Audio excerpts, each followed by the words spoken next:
Hi, welcome to this training. My name is Antonio Couto, and I will demo how to use the DB2 tools to replicate data changes with minimal latency. Our legal disclaimer. It is important to notice that some sensitive information, such as user ID, subsystem IDs, and dataset names, have been masked due to security reasons. We will set a load utilities control statement, then generate a load output file, and then do a log apply on those changes to replicate it to the target table. Let's get started. Subsystem DP01 with 4 records. System DT01 with 2 records. This is the CA database management solution for DB2 4.0S main menu. From here, select Log Analyzer or type LA in the option command line. This is the CA Log Analyzer main menu. Let's first verify our profile. Select P for profile. Then select option 3 to load utilities control card.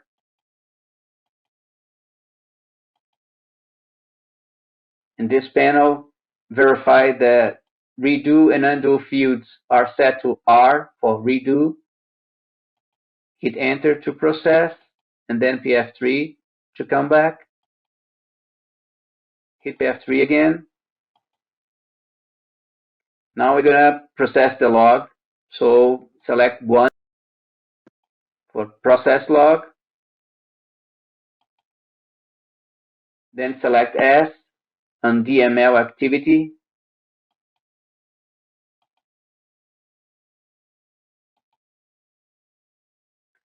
From this panel, verify the output format is set to L for load, level of detail set to D for detail, which means the before and after update records are saved.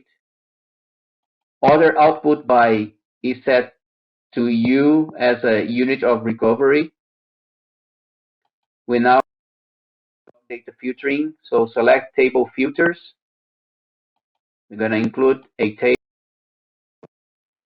We're going to type our table ACT prod, the creator, hit then PF3. Now we're going to do a set load options, so select Y in this field. Verify the utility program is set to A for log apply. Redo and undo data is set to A for all. And also verify the target subsystem ID. PF3 to continue. PF3 to continue. And also PF3 for next step. We need now to select the log range we're going to read on subsystem DP01. So we're starting date and time, and also our ending date and time. Hit PF3 for next step. We need now some output specifications. So the log extract dataset name, and also the log control file. We need also to specify our load dataset, where the load data is going to reside, and also the load control file set here. Hit PF3 for next step. We're going to process batch and on subsystem DP01. This is the batch JCL specification.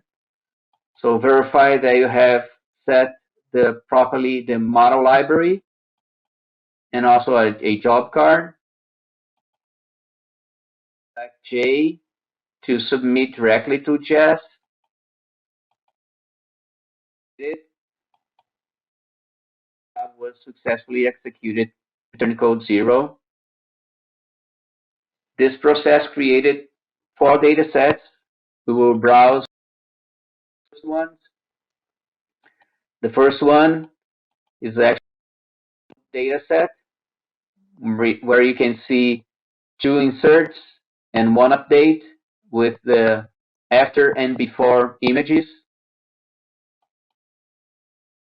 This is the load control file, and which has a very comprehensive information and what he's doing it. So we have here the starting and ending log range. The output format is going to be load file.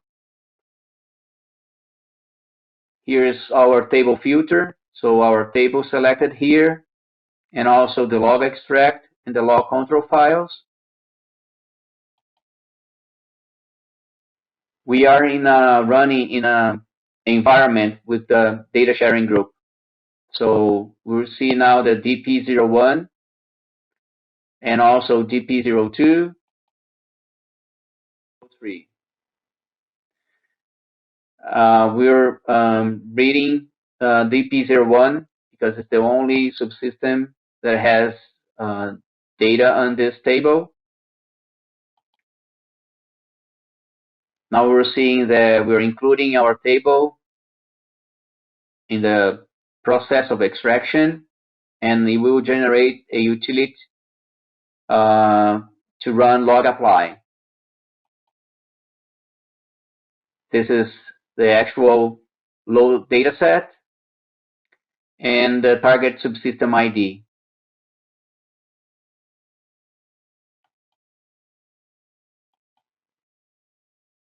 We're then going to call a log apply on subsystem DT01. This process will create 3 additional data sets for discard records, for errors, and mapping. This is the actual load card. It's going to be executed to load the data into the target table.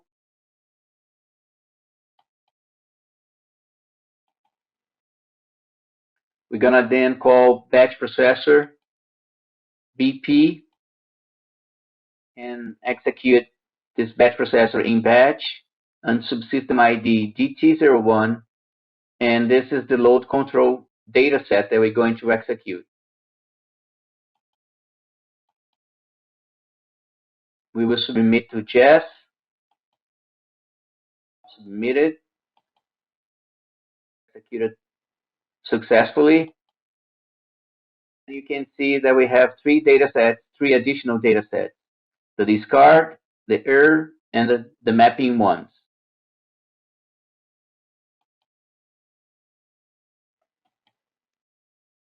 With 4 records. It has 4 records. To our source table, 2 additional records.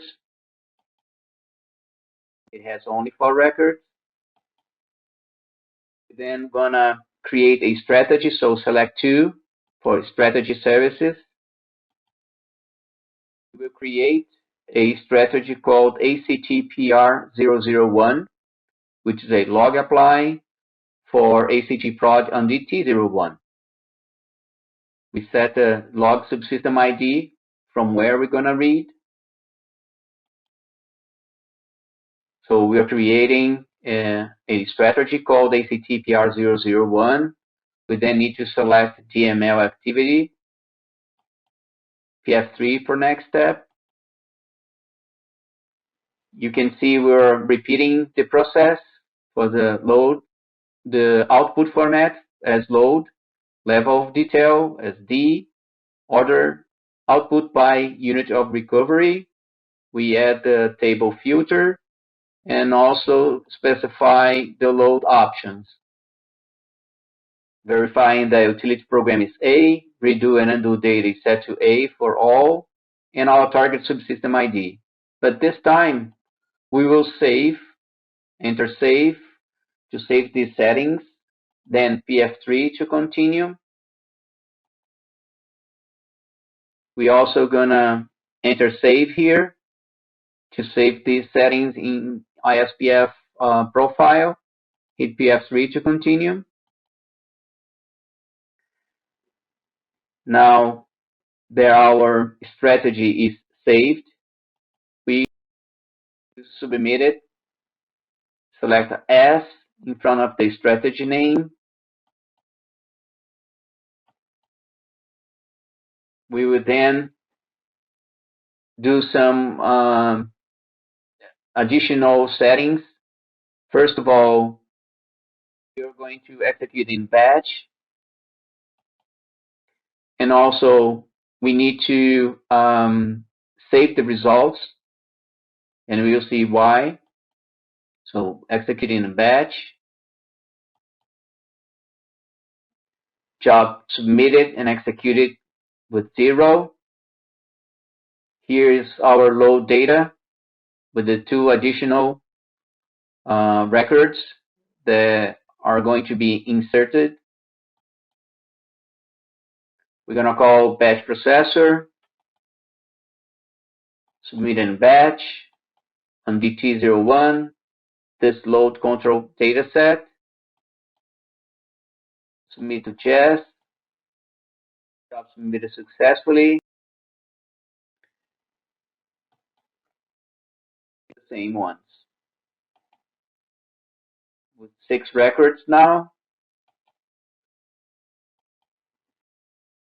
Additional records to our source table. Continues with 6 records. This is our original strategy execution, and we do it again. You see now that we need to save the results for this one. We execute it in batch, and there is this resume information now that is set to the starting point for the next log read. Then submit in batch executed successfully. Now you can see the load data with the 2 additional records on it, 2 inserts. We're going to call batch processor, execute in batch on the T01, starting point for the next log read. Then submit in batch executed successfully. Now you can see the load data with the 2 additional records on it, 2 inserts.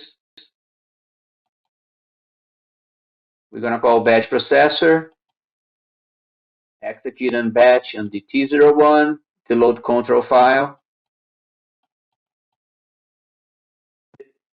and Jess, successfully executed.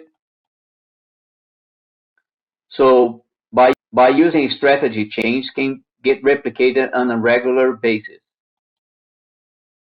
Also had the original 8 records.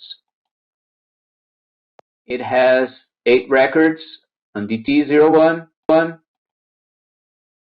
As you can see here are the 2 executed submissions of the strategy.